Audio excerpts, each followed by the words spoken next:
We got Mike Jackson today. Some people are hard to get, just hard to catch up with, and I guess it would be hard to catch up with somebody if you got several hats. So I want to just welcome Mike Jackson down in Kentucky doing his thing.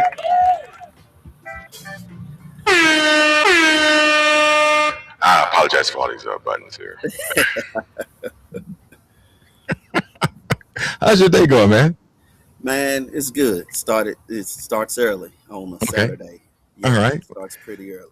You are one distinguishing gentleman, I must say. You wear several hats. You're athletic. You're a minister. You got prison ministry going on. You got a church. You got all kinds of things going. Where were you born at? Let's start with where you were born at. Born and raised in Lexington, Kentucky. Okay. Yeah. Okay. Born and raised in Lexington, Kentucky. Lexington is home. I attempted to move away a few times and ended right back in Lexington. Okay. And so yeah, born and raised here in Lexington. Okay. All right. And being born and raised in Lexington, do you think that your life would have been any different if you was born in California, New York, Chicago, anywhere else different? You know, still say had a career path? I'm gonna seriously doubt it. I think, not to get too spiritual, but I think where we are born and where we are planted kind of determines the outcome in the path of life that we take. So I think if I would have been born somewhere else, my life probably would have been completely different. Okay. Well, that's what we're going to kind of talk about. The difference of what it could have been, what it should have been, what it is. Again, this is the circuit. I got Michael K. Jackson in the house. What's the K stand for? Kamel, that's my middle name. It's Kamel. a combination. Yeah, it's a combination of Kim, which is my mother, and my father, Michael. And my mom had this bright idea to name my middle name Kamel. So it's spelled Kymel. And a lot of people don't know that, but I guess a lot of people going to know today. They're going to know today. My middle name. Yeah. As long as I know you, I didn't even know that. I know you for a minute, you know. So being that the new Michael Jackson movie has just been released, how was that on your upbringing when he was the pop star and your name is? Did people believe that was your real name, or what struggles did you have with that, or any struggles that maybe you? So growing up, I really didn't have a lot of struggles of people believing that was my name. I just got, because my name was Michael Jackson, I got picked on a little bit growing up. But as I've gotten older, it's hard to believe that when I'm out in the community or I meet people and I tell them what my name is, and I tell them my name's either, sometimes I go by MJ or Michael or Pastor MJ, whatever, and then they ask, what does the MJ stand for? I tell them, if I told you, you wouldn't believe me. And of course, it turns into this game. And I tell them my name's Michael Jackson, and they be like, no way. No way. There's no way your name is Michael Jackson. And I tell them, yeah, my name's Michael Jackson. And then it's, let me see your ID. So I got to pull out the ID and show them that my name is Michael Jackson. And so then it's like, oh, how'd you get the name Michael Jackson? And I'm like, well, I'm named after my father. And then it turns into, oh, you're a junior. And I'm like, no, I'm not a junior because I don't have my father's middle name. My father's name is Michael I. Jackson. His middle name is Irvin. Mine's Michael Kamel Jackson. So, but growing up, even to this day, people call me Michael Jr. And the older I get, the more, and I love my dad, but the more I have to correct people that I'm not a junior. So I'm Michael Jackson, but I was named after my father, and my father's older than the real Michael Jackson. So I tell them I was Michael Jackson before Michael Jackson was Michael Jackson. Okay. So did your father tell you might get harassed about this name, or he just let you grow into it? Nah, he just let me grow into it. Yeah. of course, because I was born in 1980. So Hmm.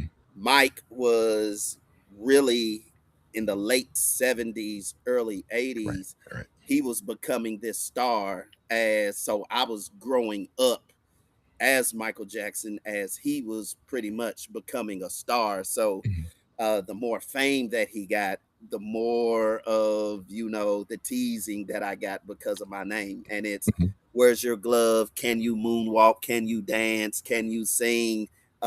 Pretty much all of those things. And I'm like, nah, I'm just a regular guy. Okay. Okay. Well, again, this is the circuit where we wear several hats, and I asked you to be on the show because I know you and several other people I've met in life wear several hats. So tell me what hat is the hardest to wear, whether it be pastor or athletic or a mentor or a father or working as a professional, and tell me why that hat is the hardest hat to wear. Uh, Because I you think the hardest hat to wear is the hat of the father. a father. Okay. Yeah, it's the hat of the father. Um, and there are so many reasons why. I want my son and my daughters to be better than what I had Hmm. growing up. The upgrade, bringing the choices that I made, and the life experiences. Um, Being a professional working in state government, that's pretty easy because a lot of these things, they kind of blend in together. Okay. So yes, I'm a pastor, um, but I also work in state government, and I work in second chance rehabilitation, drug abuse, that realm. So I can put on the pastor hat with that. And then, of course, yes, me playing ball, but that's my outlet. Every pastor should have an outlet. So my outlet is, oh, the pastor plays ball. I play on a competitive traveling slow pitch softball team. I've been doing that 20 plus years. Absolutely love it. But at the end of the day, I'm a father. Hmm. When it's all said and done, if you remove the pastor hat, you remove the state government hat, you remove the athlete hat, you remove the financial literacy coach and mentor, I'm a father. Um, no matter what, I'm a father. So I think the hardest hat to wear, but the most joyous hat to wear, is the hat of the father. Hmm. So you have children. Tell us how many kids you have and their I names. have children. I do. I You have. don't have to give their age because they may not want you to tell them their age. Don't tell my age. uh, Everybody I, watching right now. I have some bonus children. So two bonus children. Okay. Won't give their ages. Yeah. And then I have two biological children. Have a son. So the bonus children come from my son's mother when we were married, Okay. and then my biological daughter came from a previous relationship. So four total, three girls, one boy. Okay. So in Lexington, what experiences shaped your childhood? What shaped you to be what you are today? Oh wow! Like what One, my happened? grand. Where have been some horrific experiences, or you just knew you were going to be a minister and play ball, and also work with other professionals as a mentor? No, man, I did not think my life would be where it is Okay. today. Um, I grew up, yes, playing ball. I played baseball, didn't play anything else. And I had dreams and aspirations of playing in MLB. That was Okay. my dream. Okay. So everything that I did growing up revolved around pretty much baseball. But I was good, but I wasn't great, Hmm. um, because um, we did not have like the resources for the additional training that was needed for me Okay. to get to that next level. So didn't play high school baseball, but still had the love for the game. But there were my grandfather shaped a lot of my Okay. life. All right. He was a man of character, one of integrity. I saw through him what a provider looked like and what a man's man was. a man that can walk in the room, not say anything, but have the respect of the entire room. Yeah. And his name carried some weight. Even to this day, people, when they find out who I am and they say, "Oh, you're Mr. Shirley's grandson," I've never heard anything negative about my grandfather Hmm. from anybody. So he shaped me. Okay. Um, of would I say some life experiences that shaped and molded me into ministry. I mean, I grew up in the church. I was drugged to church no matter what. Well, all of us. You All know, of us. yeah, as far back as I can remember, no matter where I was, what I was Mhm. doing, I was in church on Sunday morning. My grandmother taught my Sunday school class, and Mhm. she would Mhm. always make me read out loud in the class. And then that's my mom's mom. Then my dad's mom was the one that was tell me if I don't get my life right, I'm going to hell. And Mhm. it was one of them. You need to get right with the Lord. And so it didn't matter where I was. Right. Right. Really, the foundation of the church molded me. But then there were some things that people have said has happened over the course of some years as I was growing up. Mhm. And they said, "Oh, he's going to be a preacher." Oh, I okay. did not want to be a preacher. Um, but Most then, ministers say that. yeah, I knew at 17 I was called to ministry, but I rebelled and I'm like, nah, I'm good. I'm good sitting on this back row doing what I do. I like what I'm doing. Now my life path was not to be to go into ministry. I wanted to be when I realized that I wasn't going to play Major League Baseball or college Mhm. ball. Yeah. When I went to college, my major was elementary education, wanted to be an educator. And so there, I couldn't say there was like one specific life experience that led me to ministry. It Mhm. was more of a pull, a pull and this tug of the Lord just speaking and me. I had some tragic life events, like there was a Mhm. car wreck where I should have died Ooh. when I was about, let me see, I was a junior in high school. I was in a car wreck Mhm. um, leaving church, and spun out, took out some trees. They said I should have died, but I didn't. Okay. And in that moment, I do remember this, and I haven't told many people this. In that car accident, I was unconscious, and I thought I was dying. There was this bright light Okay. and I was going toward that light. You hear people tell the stories Yep. about going into the light. I was walking toward the light, and the people on the other side were like, "Go back, go back. It's not your time yet." Uh-huh. So, so I kept walking toward the light, and then they was like, "No, go back, go back. It's not time." So apparently, I turned around and went back, and the light closed, and I woke up in a hospital. I Mhm. woke up in a hospital with doctors and nurses working on me, all the above.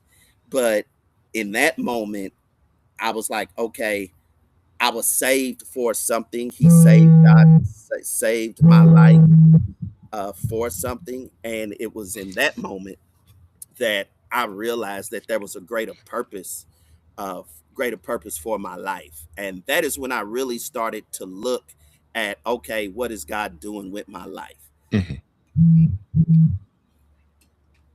So, a lot of people struggle with their faith and their careers. How do you keep God in the center of your life while managing work, ministry, or your personal responsibilities? What you would you know, tell somebody? I prayer, know a lot of people watching this. So. man, I stay prayed up. That's Mhm. number one. But I also have to realize that um, that I have to realize and understand that the spotlight is always on, and everything I do and everything I say is under a microscope, and Mhm. it gets dissected. One thing about Yeah. my professional life and the calling, God has placed me in places, in jobs where I can use both at the Yeah. same time. Yeah. So I can't go to work and then I got to turn off the pastor hat and then just be this guy who's working in state government. Hmm. I don't have to I don't have to switch, like take this hat off and put on another hat. That they kind of blend in together. And of course, there's some boundaries, of course. Yeah. Um, but one thing I had to learn was be true who you are. Very true. um, Yeah. walk in your truth, whether you've messed up, own it, accept it, and move on. Hmm. um, Even though the people will crucify you for some mistakes that you've made in your past, and trust me, I've made many of them. I'm not the perfect pastor, never was, never will be. That there have been some terrible things that have happened while I've been in ministry and Hmm. as a pastor. But um, things that make you want to, what, I'm throwing in the towel, I'm done, I don't want to preach, I don't want to teach, I don't want to pastor anymore, I'm done because of the people. But then you get by yourself and then you hear the voice of God and he says, nope, you still got more work to do. Okay. And the struggle is really what makes me who I am. Nobody wants to hear a preacher that ain't been through nothing. Right. And so That's a must. yeah, I got a few life experiences under my belt at the age of 46 that have shaped me Hmm. to the person that I am. But there it used to be a struggle. It Hmm. used to be this tug of war of, okay, I got this calling on my life, and so it's hard for me to live the life that I want to live and enjoy life and do the things. But then at the end of the day, somewhere along the line, the light went off and said, be true to you, be you. Um, Live your life the best way you can that you think is pleasing to God. Now, have I always got it right? No.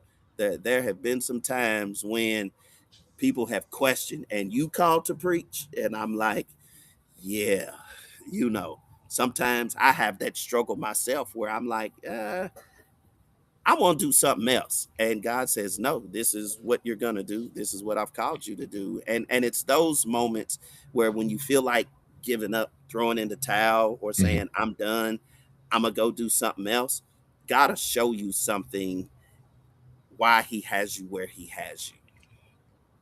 Okay. Yeah. Well, And so trying to just, be authentic to myself. And if people don't like it, hey, I'm sorry, not sorry. you're not for them. You're for someone else. Right, Who's for exactly. you will be with you. Who's for someone else will Hmm. be somewhere else. As Yeah, an and athlete, I've to teach it. also Go ahead. go Go ahead. ahead.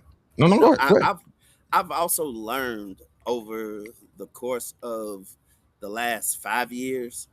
Um, so I had to surround myself with people who weren't just yes men. Hmm. I had started to surround myself with some people who would call me out on my BS behind closed doors. Yeah.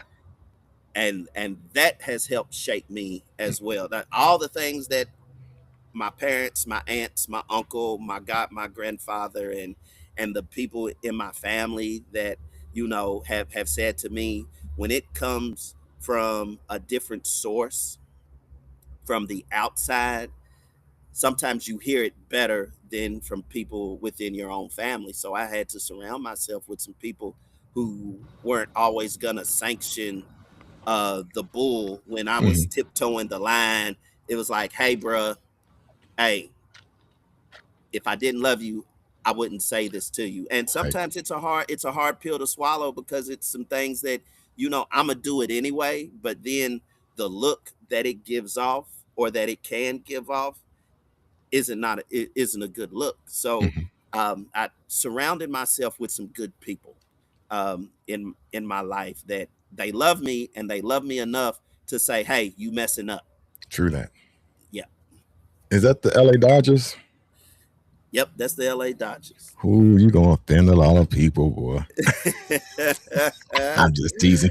Uh, I, Everybody like who they like, you know. yeah, I'm a sports fan, but I am a Dodgers fan really because of one person, and that's Jackie Robinson. I Okay. am a Yeah. Jackie Yeah. Robinson Brooklyn Dodgers. He's my favorite baseball player. I got an oil painting of him. I got several Jackie Robinson jerseys. Okay. And so I played second base, and so Okay. that is why I like Jackie Robinson. So because of the LA thing, that's why I wear the LA Dodgers hat. It's because of Jackie Robinson. Well, let's talk about that. Athletics teaches discipline, teamwork, perseverance. So, what lessons in sports have helped you become a better pastor and a better leader? With sports, Fundamentals. yeah, the fundamentals. Talk about a little bit about that. Fundamentals. The fundamentals of the game. Um, do the things that a lot of people. So my grandfather always said, if you play the game right, you'll win the game the right way. And so But to steal that. I've always, yeah, I've always been one that fundamentals of the game is it may not be glamorous, but at the end of the game, boxing out, bounce passes, in baseball, hitting behind the runner, taking walks, being a team player, hitting the cutoff man. It's those things that put you in position to excel and succeed. And Mhm. it's ironic that you asked that question because a couple weeks ago in our Bible study, we were talking about the fundamentals of our faith. And I paralleled those to the fundamentals of being on a team. And so, no I in team. And so you need there's a piece there's a piece to puzzles, and I'm just a piece. I'm not Okay. the only piece. Right. So looking at the fundamentals of faith and being able, the church is nothing but a big team. um True. and so looking at fundamentals of faith and the fundamentals of game, that has actually helped me in how you interact with different people, different personalities, people in different positions. Because when you look at sports, everybody plays a different position. Every position on each team has a different role. And so when I look at the church, it's the same thing. And so yes, I may be the captain of that team, Hmm. but there's a bigger captain than me that I answer to. And so I try to lead by example. I never ask the people in the church to do something I'm not willing to do or that I have not done myself. And so, um, to answer that question, sports fundamentally has guided me to be where I am. Okay. So we're talking about being in the church, but you also a minister in prisons. So what are some? Give me a good story or experience in the prison. I know my brother does Oh that too. That change of perspective or redemption or second chances that people are getting or you're offering. man, I bet you got some good ones. we I do. Maybe some you So can't tell, but I have the awesome opportunity of going into maximum security prisons whew, in Florida. were you In scared? Florida, so no, Okay. because what's the need to be scared for when you're taking God with you? Okay. Now the prison is it's a dark place, but it can also be a very spiritual and reviving place. So there have been times when we have gone into prisons, and we've done that through softball. Hmm. We go into the prison, we play the yard team. Okay. It's a group of individuals, college students from Campbellsville University, guy by the name of Coach Hardy, and a guy by the name of Robbie Spear introduced me to what is called Sports Reach. Hmm. And Sports Reach is a ministry that travels all over the world using sports as a vehicle to share the gospel of Jesus Christ. Great. And so, uh, Campbellsville take college students, freshmen, sophomores, young in age, most of them under the age of 21. We go down to Florida for anywhere from 5 to 10 days, and we go into maximum security prisons and we play their prison yard softball team. Um, I'm the pitcher and usually the OG, as they call me. Okay. And so with that, we play their yard team, and then during the yard time, you have anywhere from 200 to 300 inmates out at a time. We split up and we go and share the plan of salvation with groups in the prison. One particular time, I will never forget it. Uh, I mean, a revival broke out in the prison. Um, one of the coaches stood up on a bleacher and he just started preaching.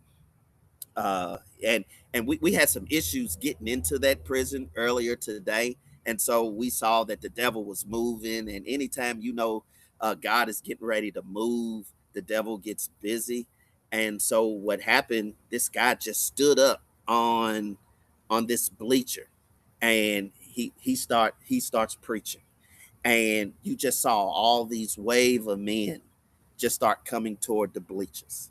And then when we extended the invitation for people to give their life to Christ, we couldn't even count them all. Yeah, we could not count them all, because usually we would write their names down. We would get their inmate number and their name, and then we would write letters to them when we came back. It was too many to count. I mean, that was the first time I ever saw something like that happen, especially in prison. Do you get a Especially in special prison. clearance to get in there? So yeah, there is special clearance. And here's the interesting thing. When I was 21 years old, I was convicted of a felony. Hmm. I was convicted of a felony. Thank God for a pardon and expungement. But at 22 years old, I was convicted of a felony. I was looking at 15 years. Hmm. I didn't do any time. I had to plead guilty to a couple of a felony, couple Okay. misdemeanors, did probation. But as a convicted felon, you're not supposed to be allowed to go into a federal prison. Okay. So, But God. um, but God. So from for about up until to this day, um, let me see. I got my pardon in right. It was during COVID. So you do the math. About 3 4 years ago, Right. Right. uh, I received my pardon and my expungement. So, but prior to that, I'm a convicted felon traveling to Florida, not knowing if the prison is going to allow me to go to get into prison because of my background. Now, you fill out all the paperwork, you're honest, you tell them, hey, yes, I've been convicted of a felon, and then they give you clearance and they say, okay, come on in. And so it being in that prison and being able to tell that story Hmm. to those inmates is a testament and another testimony that, I hey, agree. I've done this and I've done that, and I shouldn't be standing before you today, but look Right. at the door and the opportunity that God has opened for me, and for the opportunity for me to encounter those individuals. Life changing moment in that prison that shook me to Hmm. my core was I was in a prison, and there was a grandfather, a father, and a son Hmm. all in the same prison, all serving three separate sentences, but all serving life. Wow. Yeah, that was something that shook me to my Hmm. core. That showed me that generational curses. Yeah. Um and it was in that moment I said, I do not want this for my son. Okay. And that there are some great minds in prison, I and bet. these three individuals really touched me, and I Hmm. can't remember their names, but they're gonna die in that prison together. Can you say what the crime was? So a lot of times in the Florida, in those maximum security prisons, it's murder, Okay. manslaughter, major drug offenses, Okay. things of that nature. Yeah. Okay. Well, fatherhood is a topic you're passionate about. I know that. What advice would you give some fathers who are trying to, be present in their children's life? They're coming up, they're watching this show. What can you tell them? Consistency is everything. Hmm. Um, Consistency in your presence, consistency in your life. Um, you know, my the relationship with my father hasn't always been the best. I love Hmm. my father. Okay. But I saw some really, really great examples of fathers. Right. My uncle, my Hmm. grandfather, Hmm. um, and then some other men. Uh, and what I've learned is that it doesn't matter how much money you have. Um, for me, it was about presence, just being present. Presence speaks volumes. That there have been times when my son has asked me, "Dad, are you coming to my game?" And I experienced that in myself, knowing that asking my father to come to my game, he says he's coming, and I'm looking around and I don't see him. Yes. Um, but then I look way up in the bleachers and I see my grandfather sitting in a corner, not Hmm. saying a word. Hmm. Uh, wasn't cheering. He just sat there and watched.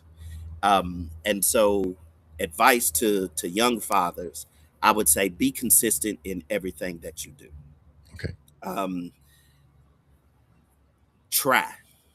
You know, some fathers don't even try.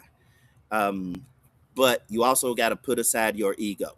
If we can be real for a moment, you and a woman laid down together, produced a child. Regardless of the animosity that you have toward the mother of that child, treat her with respect. Because if you don't, your son or your daughter will see how you treat the mother of your child. And if you have daughters, she's going to grow up thinking that's okay. If you have sons, he's going to grow up thinking it's okay because she accepts it, or the way I talk to the mother of my child or my baby mama, Hmm. then that's his mindset. He will grow up thinking the same thing. So, one thing I have done, one, I dress the mothers of my children as the mother of my children. I don't call her baby mama. Hmm. I don't call her the girl who had my baby. Right. It's all in how, for me, it's all in how you address an individual. If you treat her, if you what am I trying to say? If I address her as baby mama, Yeah. she's gonna act like a baby mama. Yep. And so I try It's to your treat aura the that you give mother. off too. Your Yeah, present, how you feel. You treat people with respect, you get respect back. yeah. So I have tried to, and I have two good mothers, who have done the absolute best, even when I didn't or I wasn't doing and being the best father I could be. I still made sure that I treated them with respect. Uh-huh. Respect the mother. That's number one. Show your child that you all can still exist in the same space even though you are not together. We've had some conversations, some heated ones, but they were never in front of the children. Always being behind the scenes, because we always want to present a united front when it comes to, especially my 16-year-old son. The other girls, they're older, so there's not a whole lot of interaction with the mother of my daughters, with the mother of my daughter. But I've always tried to, one, treat her with respect, um, to make sure that somebody else treats her treats her with respect. Because if people see how you treat someone else, they'll do the same. So be consistent. Um, be consistent. That's number one. Be present. Um, be present, but also, and I borrowed this from a good friend of mine. Be a prototype. A father is a model. He's a model. So be a model, and be a model that you would want your son to to be growing up. Or, you know 20 years ago, I would say, nope, I don't want my daughter dating somebody like me. Because in reality, our daughters are going to look for somebody who is like their dad, whether it's good or bad. So now I try to model myself as a father, of someone that, if my daughter was to meet me, That's how we got she lucky a lot of would. times. I wanted to say, Yeah, yeah, if we were being no right. good, we got their fathers were no good. We got lucky. So, Yeah, yeah, you're absolutely right. So, but what if the yeah, mother doesn't want you to see the kid? How do you combat that? well, so sometimes you got to get the authorities involved. Hey, I hate to say it, but Or that's they say just you what ain't been that's. paying child support, so you don't deserve to see your child. That kind of Well, stuff. this is where consistency comes in. Yeah. Um, something is better than nothing. Um, so, one, you still got to be consistent. Two, if she won't let you see the child, then do what you need to do, to see that child, or get visitation rights. All the above. Here, here's the problem. It's a lot of work, Yeah. and it's not instant results. Several more hats. It's several more hats. It's, I gotta hire an attorney. I gotta fill out paperwork. I don't understand this paperwork, but Yeah. there are agencies that help with these things, and a lot of people, men, let's be honest, especially black men, we're afraid to ask for help. Yep. We're afraid Yep. to admit that we don't know, and so we just say, forget it. I throw my hands up. I'll just see my child when I see my child. And we got to get out of that, because the enemy has taken the black family and attempted to remove the black man from the home, and the enemy has done a great job of it. And so we're fighting a battle, a daily battle, to reintegrate fathers back into families and relationships with their children. So, would you be militant? Would you be like another King or Malcolm X? The people that talk a lot and speak out, they tend to not be around too long. How do you feel No, about that? that is not, that's not my calling. Okay. Um, that's not my calling. I'm not one. I am the probably one of the most extroverted introverts you ever want to meet. Okay. Um, I will show up, and I'm the type of person that I'll show up and let my presence speak for me, when it comes to supporting rights for fathers or protesting Mhm. injustice. Yeah. I'm not one to be put on the platform. So, well, I'll show up with my presence. what are some of the big misconceptions people have about pastors? What do you wish people would understand more about the ministry, the realities of it? It's more than just standing up preaching on Sunday. Hmm. Um, yeah, if we can get into it, let's be honest. All pastors aren't whores. Let you know that there is a, Just call it out. Call a spade a yeah. spade. Let's just call a spade a And they all spade. they all don't Um, eat chicken. yeah, we all don't eat chicken and watermelon. Um, we all, we're human. All don't have Cadillacs. So Yeah, there's a lot of right. stereotypes about A preachers out lot of there. stereotype. We all don't have extra families, Extra on fans the on the other part. side of Yeah. town. Yeah. No, we're human. Hmm.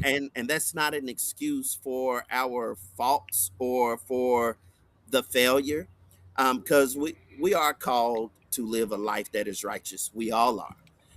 However, that there are some stereotypes about pastors.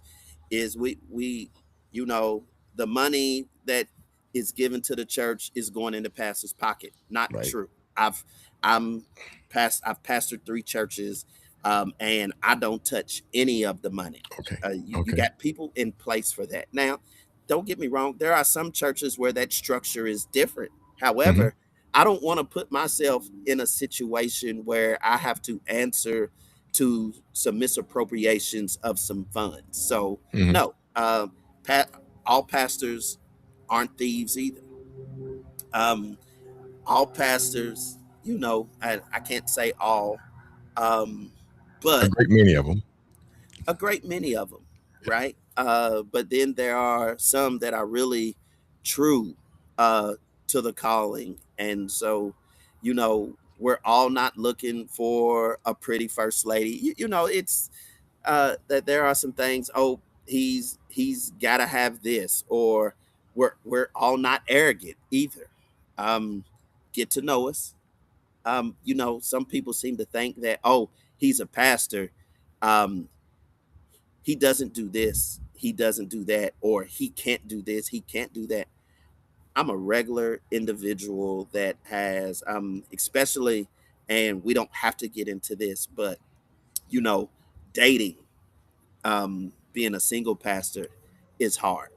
I bet. Um, it it's hard, has Well, been hard.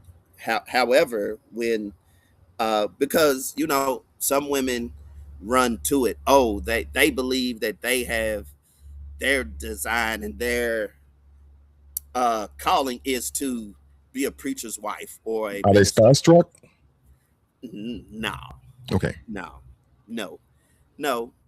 But some women just have the thought that they want to be with a pastor.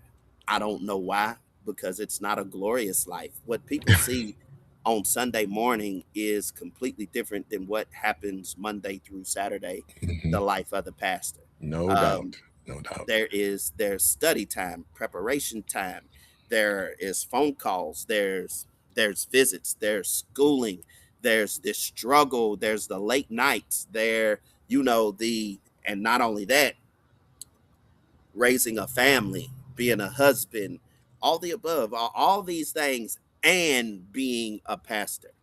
um it's wayward. It can be wayward. And so when you look at the life of a pastor, and I've tried to simplify it, even though it's a complicated calling, I have tried to simplify it and just live life and have fun.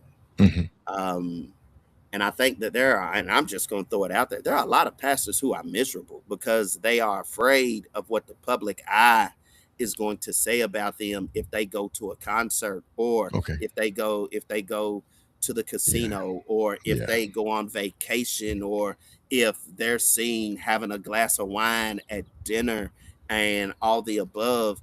Live your life. Live your life. And so that's where I am. Now, So, that doesn't mean that I'm I live recklessly. No, but I'm going to enjoy my life as I would want. We preach about people enjoying their life and mhm, loving their life, right, right. but the same should apply to the preacher, the pastor, the evangelist, whatever. That the same should apply.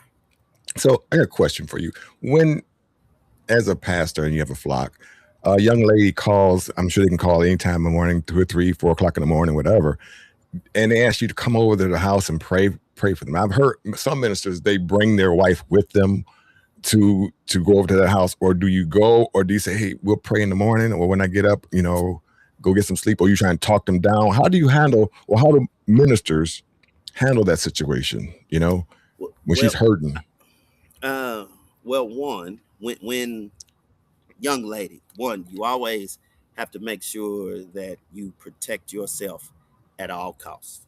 Okay. Um, one, uh, lesson number one, and this is in a list of lessons that you get in ministerial training. Never go anywhere alone. That's number one. Never go visit a female alone. Hmm. Take someone with you, preferably someone of the opposite sex.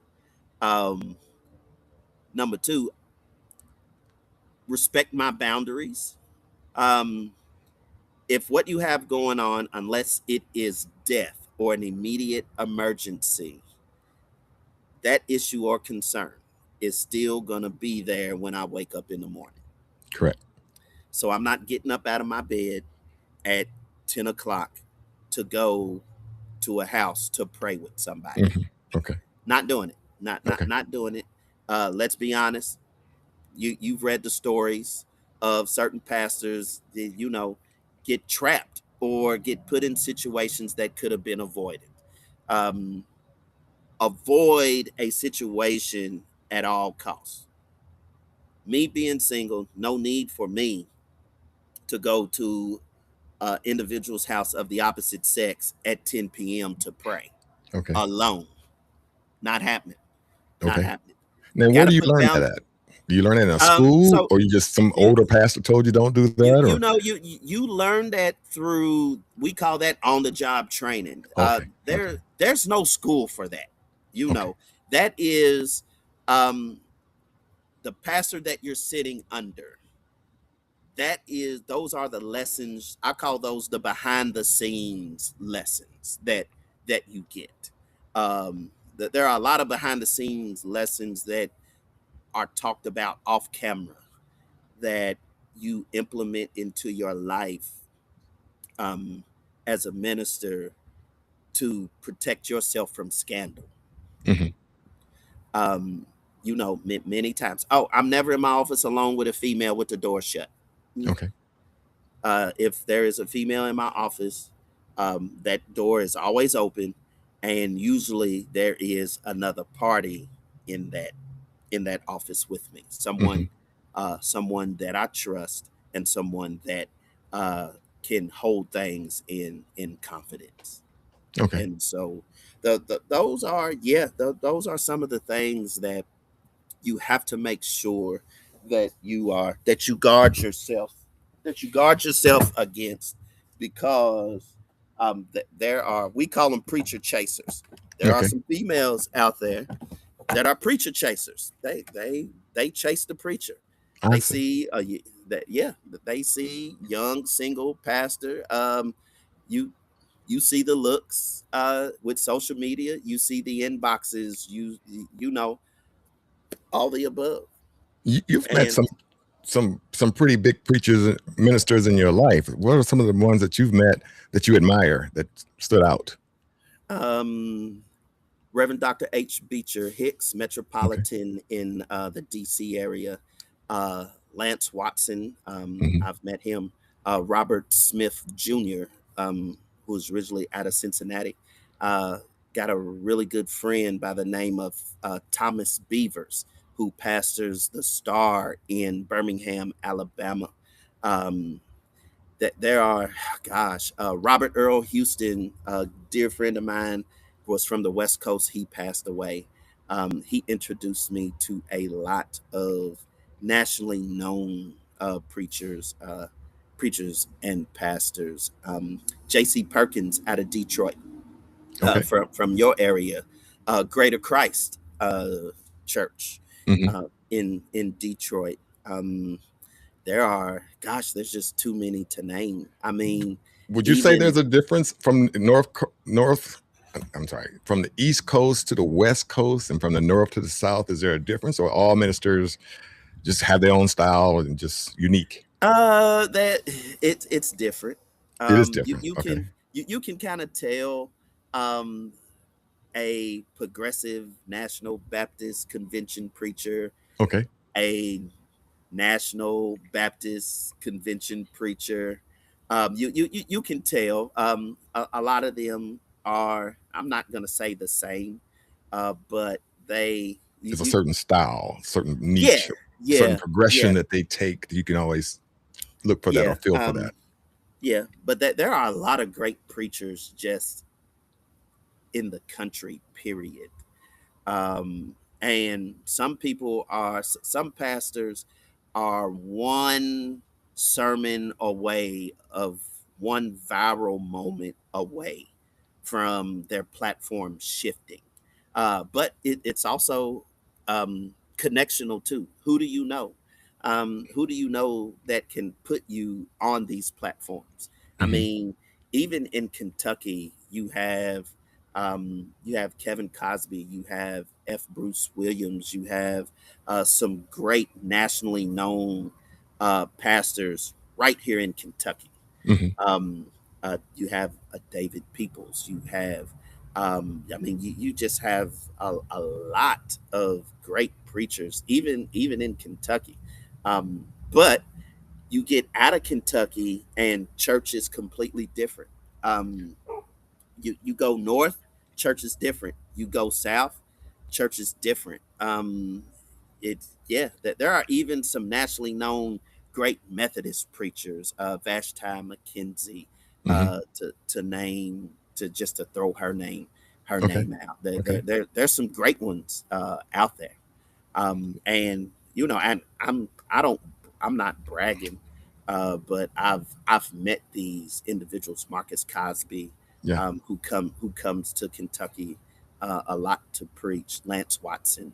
There's a lot of preachers. I think you Um, missed one. who Michael K. Jackson. Yeah, the sermon man, about your situation is not dead. Beautiful. You spoke on about hope.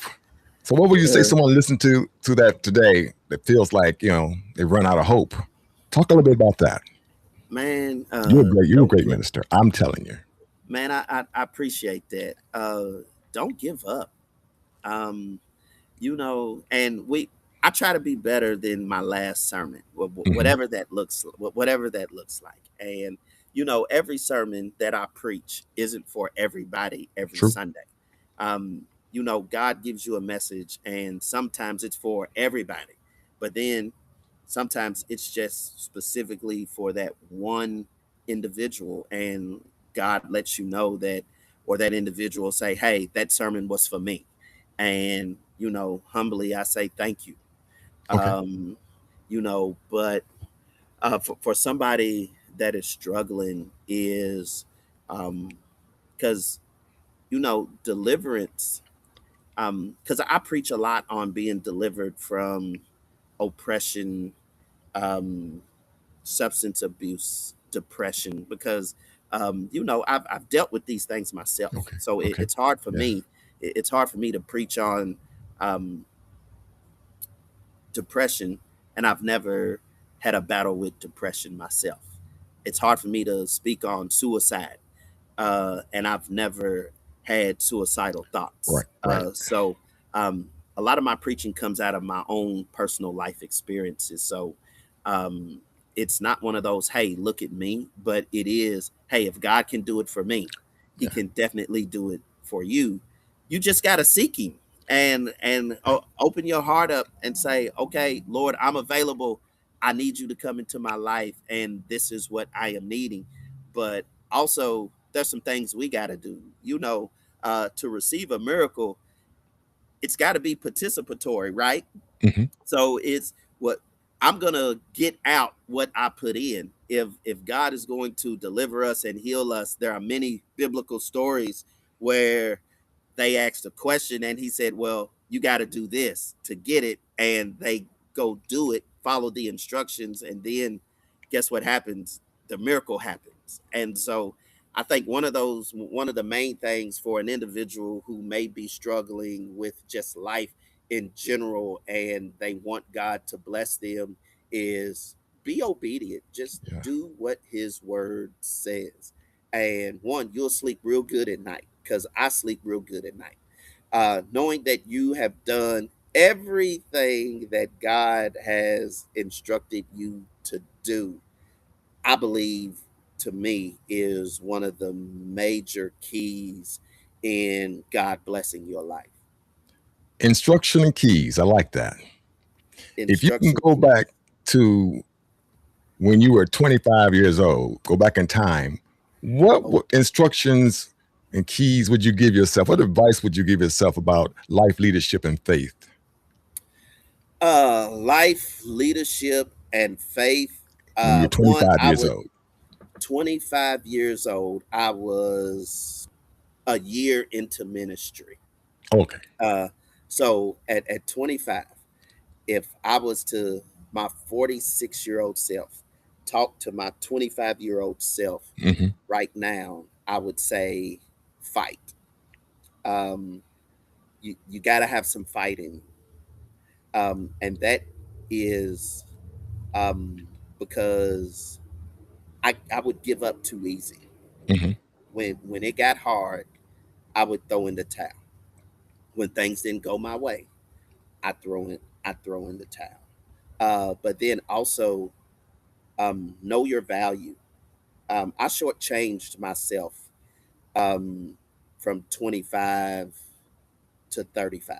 Hmm. I shortchanged myself, but a lot of that was self inflicted too. Okay. So that there were some things that I personally done to damage my witness and damage my calling, and that there were some things that I did, whether it was intentionally or unintentionally, professionally as well, um, that I did to myself, because that there was a point in time when I didn't value myself. I didn't see my own self worth or my own self value Okay. in the type of individual that I was and that I could have been and that I should have been at that time.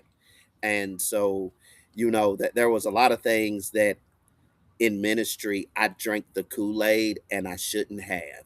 Okay. It Yeah. was, if you're going to be a preacher, you got to be married. I drank that Kool-Aid, and really wasn't necessarily ready mentally or emotionally, and that led into a failed marriage on my part.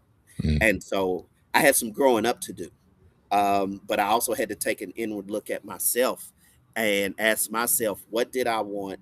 What was God doing with me?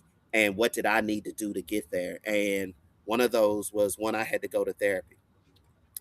Two, I had to grow up. Three, I had to separate myself from some people that really did not have my best Best interest interest. Yeah. in at heart, and some of that was family included. So there was a shift that had to happen Right. in my life, and I was the one that needed to create the shift. God presented the opportunity, but if the shift was going to happen, there were some things I needed to do for myself and within myself to get to where I am today. Have I evolved? No, but I see the progression of where God has taken me and the elevation over the years, and I had to do some internal work personally, but also I had to do some work professionally as well. Well, you spoke of elevation and evolve and progression. We are now in the AI times, and Hmm. I kind of miss. I guess I'm old school and be dating myself, but ministry used to bring this big Bible or little Bible, whatever, and sit on the Hmm. podium and go from there. Hmm. But now they bring their iPad or mini, sometimes their iPhone or whatever the case may Hmm. be. Which I think, to me, it's okay. I'm okay with it, but they don't do that no more. And now I understand a lot of them are writing their sermons through AI, through Chat GPT, and probably Claude or Gemini, whatever. Hmm. What are your thoughts of that? Where we came from, and where do you see us going? Because I know we had church from at home one time because we had Hmm. sickness and we could not come out because of COVID. So people are now just now starting to come back to church. I'm starting to see that. But Hmm. where do you see where we were to where we are to what's going to be the future like? So several thoughts here. Okay. Um, Chat GBT and AI is not, yeah, I'm gonna go on record and say this. Chat Okay. GBT Okay. and AI is not the voice of God. Correct.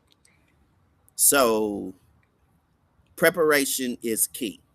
AI is a great tool, but it shouldn't be the only tool. Um, I got Bibles and books. I'm a book and a Bible, but I also research via the internet. And putting a sermon together is like putting a puzzle together. And so there, I am leery of the individual that will go into Chat GBT and say, give me a sermon on faith, Hmm.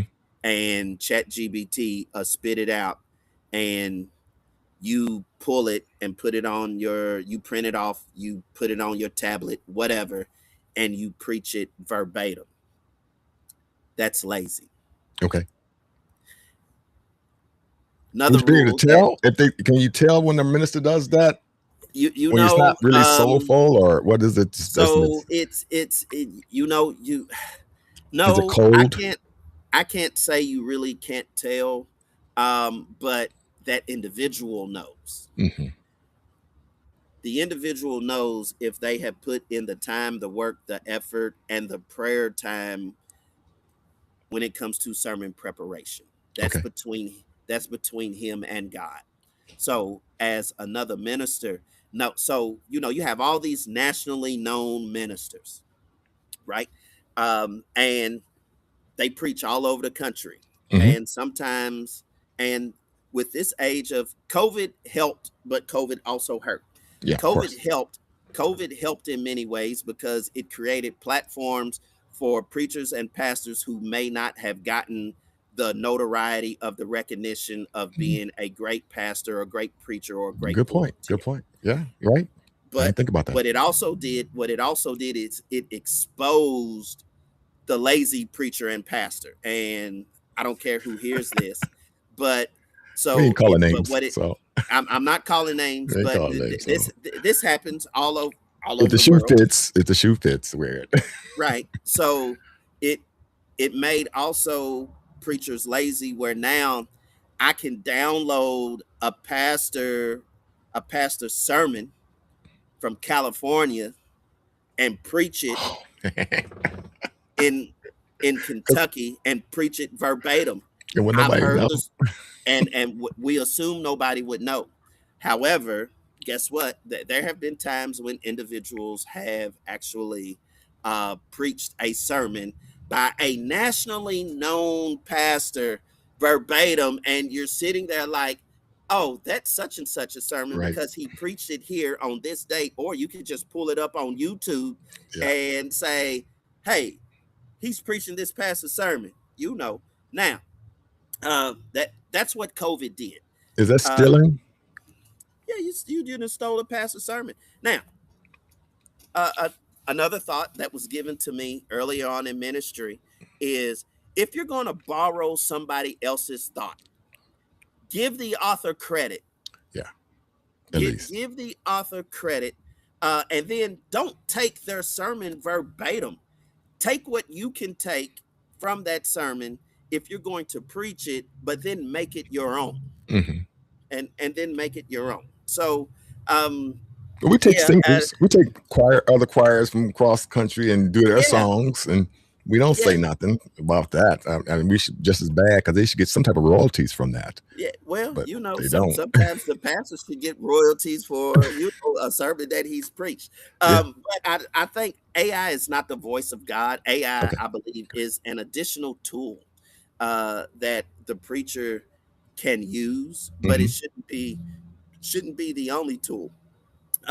So I have the Bible app on my phone and on my tablet, and so my sermon is on my tablet after I have typed it, and then formatted it into a way where it fits the app that I have, my sermon app, Okay. on my tablet, and then I am basically preaching the sermon I wrote after I've studied and prepared. One of the lessons that every preacher will hear when they get into ministry is a call to preach is a call to prepare. If you don't prepare, it's hard for you to preach. So Hmm. I can't preach unless I prepare myself. I can't play ball at a high level that I play ball at unless I practice, which these things happen behind the scenes. I got to go Okay. to practice. I got to do some situational hitting. I have to condition myself. Put the time in. Yeah, I got to put the time in. Yeah. Exactly. You know you're a musician. You have not perfected your craft just picking it up and say, "Oh, I'm going to play the bass and I'm going to be good at it," and you not practice. People I will got know. to practice. Yeah. They'll Yeah. know. People They may will not say know. nothing, but they will Yeah, know. they will know. And so every Sunday I get to practice preaching. And then the next Sunday, hopefully I'm better than the Sunday I was before. That's how I view preaching. That's why they say we're practicing medicine. Hmm. I am practicing preaching. I have not perfected preaching, because it's always evolving and you're always trying to um, find out what works for you, how God has designed and created you. So I do me. Yeah. I don't try to do anybody else. Now I've learned from some great preachers. I have studied some great preachers. I've sat with some great preachers and Uh-huh. I've taken bits and pieces from them to develop my style of preaching. Okay. So, But I use books, commentaries, internet searches, Greek, Hebrew, Latin, and then if I'm really stuck, I'll go to AI and see what AI has to say. But mhm, then I'm also checking it up against what I believe that Scripture says and what the Word of God says. okay. Say, but to ask AI to give me a sermon so I can preach it, it that doesn't come from God. Well, let me ask you this in your perfecting things. 20, 30 years from now, what do you hope people will say about Pastor Michael K. Jackson? Some of your greatest contributions to the community. What do you hope they say? He did this, or he was there for a mom, or something. What are some of the great things that you look forward to, that you believe? Hopefully, they don't drag you through the mud. They say some good things about you as well. You know, I would hope they would say that um, he he was a lover of people, Okay. and that people enjoyed being around me. Okay.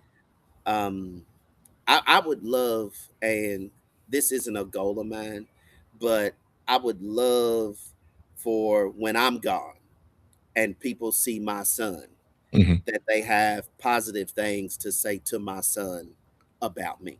Okay. Or they would say, um, he he was a great leader, or a good leader, or a great pastor. And I've never sat down and thought about what people would say about me if I was no longer here. Hmm. Um, I really don't strive for someone to say I was great. Um, my goal is that people say he did the best he could with what Right. he had. What he had. Yeah. My desire is not to be filthy rich. My desire is not to pastor a mega church. Hmm. I don't think that's not what God has put in me. Okay. I believe God. If I was to leave today, I would hope that people would say he was effective. I I was effective, Okay. and I was respected. Weighing my past up against my right now, that people would say he got it right, and it didn't come without struggle. Okay. Yeah. Here's one or two more good questions that you can answer. I usually ask my guests this: if you had your choice of tag team ministering, this person could be dead or alive. Who would you like to be on stage with as a minister? You can name several or just name one other.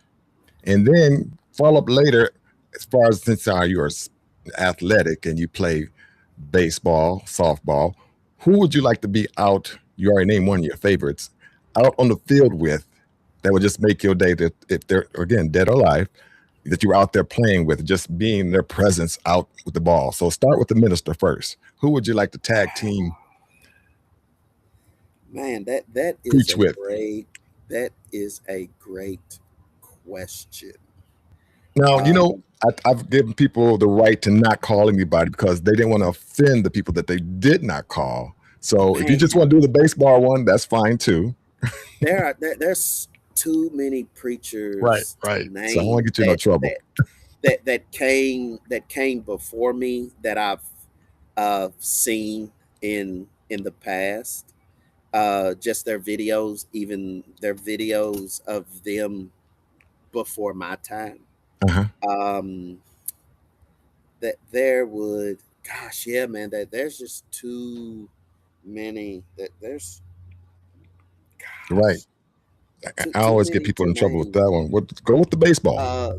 So without disrespecting the pastors that are still alive, I'm gonna give you two pastors that are no longer living that Oh, that's I safe. would have Yeah. loved. Yeah, I would have loved to sit either at their feet Hmm. or even be in the same space as them.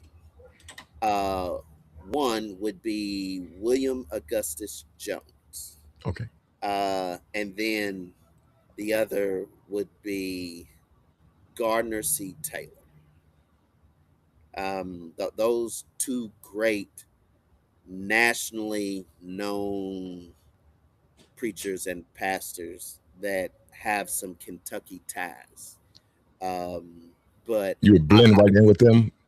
I would say those two. Yeah. Okay. I would say those two. Now, what As would you be? far Would you be as first, or you be second, or you would be third on coming up? Where would you come up last, or you I would started be off? last. I Okay. no, you know what? Yeah, I would be first Yeah, you because probably pop it off. Let me yeah, pop this off. let me pop it off because it's gonna get better after me. Right, You right, know, right, uh, right. yeah, it's yeah. Let me start it off so you all can have Yeah. a climb. So they have a And meal they can eat. yeah, I got yeah, something I can bite on. Okay. You yeah. take it to the next level. But you know that there are some people who think I'm great You and are. I'm one of them. have thank you who have never told me that. But um, those are some pastors that I admire. You Hmm. know, at the work that they did and their preaching. You talk about some great theologians Okay. like that would unpack that scripture that and seeing their videos, and you're talking this was before internet, Hmm. right? And so to hear those sermons now, I'm like, wow. And those sermons are still relevant Yeah. to this day. So Sure. Recorded. I would say those two. Okay. um as far as sports wise, baseball wise, um I would Jackie Robinson would be one. On what base? Second That is base. just a given. Yeah. Okay. Um Are you and pitching? um no, no. Of course, Jackie Robinson moved over to first base. So Okay. uh in his career. So um just to be on the field with, I would say the Jackie Robinson, Willie Mays, Okay. and then I would say Frank Thomas, Hmm. who it was one of the best hitters. You know, I got several now Yeah. that you mentioned it. Yeah. Um, Tony Gwynn would be number one, probably best hitter I ever seen. Jackie Robinson, just because of the historical aspect of what he did and me loving his game. Hmm. Then I would say Frank Thomas, who was probably one of the best hitters in his era in the mid 90s. And then I would say Willie Mays, who is probably considered one of the greatest to ever do it. Yeah. What's something funny you've seen in baseball and also in ministry? And then I'm gonna hit you one last question. We're gonna call it a day. I don't want to keep you So, put you. I know you got things to do, but what's the so, funniest thing some you've seen the funniest thing I've seen that you in can talk about? oh, Get nobody in no trouble. mm, uh, the funniest thing I've seen. Or Um, interesting. What's the most interesting thing you've seen? That's a really good question. One of the hmm. Is it easy to do triple play in softball as well as baseball? It's not, Okay. because it's almost like everything's got to be in proper Right. alignment. Right. Uh, I've never witnessed or been a part of a triple play Okay. playing myself. I've Hmm. seen it. I've seen a triple play. Um, but I think one of the interesting things that you can see in any sports is when the pressure is on. Uh, Like the game basketball on game. the yeah That's game game. game on the line. Um, can you produce in those moments? Right. I've had some moments where I've produced, but then I've also pooted. Like, Mhm. game on the line. Yeah. I'm up. I know the game. I'm a vet. It's like everybody is like, oh, we got this in the bag. And I poop. Like, Yeah. just and it happens. It's someone have And to come then over and comfort you too. Say, don't worry about it, man. It yeah, happens. Oh, it's yeah, all right. yeah. It happens, but deep down, you're like, I want to give it up. I don't want to play no more. I'm better than this. Hmm. That there even in ministry, there have been times when I've like I knew I laid a rotten egg on a Sunday morning. And Mm. I take that sermon, I delete it, I scratch it, all the above. I'll never preach that again. And then you have somebody come up to you and say, that's the greatest sermon I ever heard. And I'm like, that sermon was trash. But Yeah. then every sermon isn't for everybody. It's, it's It's about like that in timing. music business too. 'Cause we can Yeah. do a song I knew suck, and people say, I love that way y'all did that. I love that. And then some songs we think we killed on, and they be like crickets, you know. It's like, Yeah. what's That's like I've heard your band do Tennessee Whiskey 4 different times, Mhm. and 4 different times it's 4 different ways, Yep. and it's still just as good and just as effective. Okay. And so I can't really say I've seen some weird stuff in ministry. Okay. Um, I, and that's not saying that just because I don't want to get anybody in trouble. You ever see I somebody just just shout on out the door? They kept shouting, just going out the door, and But they come yeah, I've shout, seen shout. people shout up some steps, come down some steps, go out one door, come in the other, shouting. And I've seen that. I've seen that Okay, before. that's a good one. I I haven't have seen that seen one. that. Yeah, I've seen moments where the whole church catch fire, Yeah, right? I've seen that And lots of it's times. like, okay, we're not gonna preach today. We're just Yep, gonna I let the love when Lord they do just, that. yeah, I yeah, love when ministers do that. um, We're not going to preach today. yeah, Just yeah. let's go And home. so I wouldn't call those weird moments. I'd call those God move moments. Hmm. Um, then I've seen moments where things just come out the blue, like people just give their life to Christ. Hmm. I was in Nashville several years ago, a couple years ago, encountered a man on the street of Nashville, was Okay, coming out of a restaurant, and just in Nashville, how the streets of Nashville are, I and do. um just encountered an individual just out of the blue. It was a divine connection. He ended up giving his life to Christ. He ended You up locked giving up. his life to Christ. Can you hear me? Yeah, I hear you now. Yeah. Okay, he ended up giving his life to Christ right there on the street in the middle of Nashville, and Hmm. I'm sitting there, I'm praying for him, praying with him, and then um, I'm not tooting my own horn, gave him some money to get a bus ticket to get back home because Yeah. God said, "Hey," and I had the exact amount that he needed in my pocket in cash, and I'm like, "Who you can't make these things up," and Yeah. so that interesting moments, divine encounters. I've had a few of those, Okay. um, and these things don't happen in the church. These things happen outside of the church. Well, Mike, you know I love you.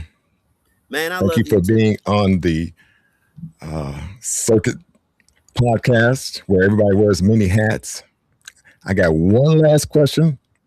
It's not really a question for you, but I give all my guests a chance to ask me a question, something they always want to know, either were afraid to ask or something that's been on their mind. You can ask me that may be funny or hilarious or serious, and I give you one question. Some do two, but I just say one, one question. Some come up with another question, but you got one chance to ask Mr. DC a question. I got two. I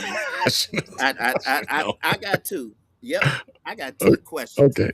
One, what age did you pick up the bass or You know, realize I that get that. you were going to be a guitar player? 9 years old. 9 years old. 9 years old. My Okay. dad and played guitar and bass. So I Okay. tried to See, play I didn't know guitar, that. but yep, he played guitar and bass, and I tried to play guitar, but I couldn't bend my fingers. So he saw me struggling, so he said, "Try the bass out," and I tried that and fell in love. Yep. Okay. Okay. So that's something that I just learned about you, and we're Okay. family. So Okay. I appreciate that. And then my second question is, how do you function? Because you wear many hats. I'm still trying to figure out, do you ever really sleep? Because of course, you've been knowing me my entire life. Yep. And you're in Michigan, I'm in Lexington, but our paths cross more, more, more often. Yes. Uh, and more often now that we've gotten older and closer. I'm still trying to figure out, when do you sleep?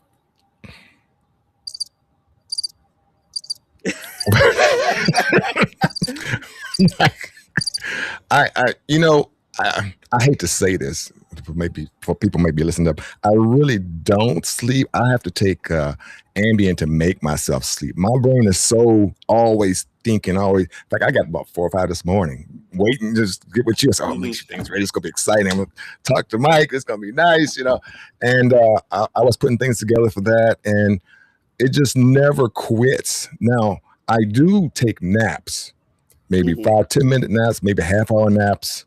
The time I don't want to be taking a nap is when I'm driving. I don't want to Mm-hmm. be taking naps at that point. So I try to make sure I'm not napping during those times, but I can drop ahead anywhere on a plane, right in cars with other people.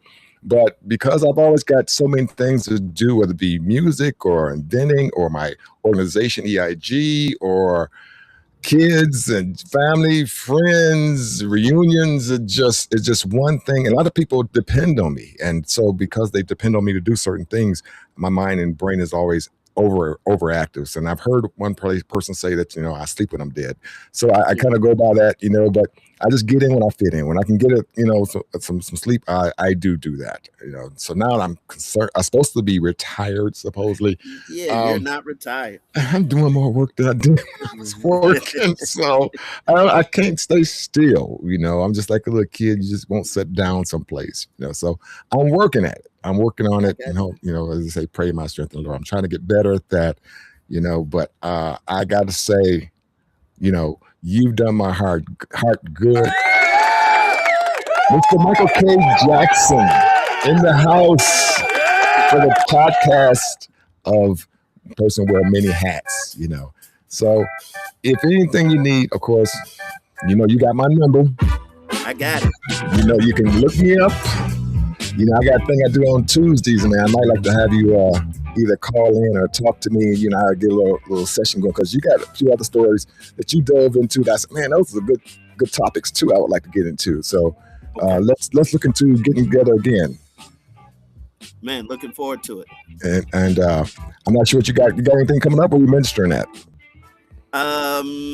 Nope, just at 9th Street. Got a couple dates coming up in August, but going on vacation in July. Self-care is a must as the Okay. minister.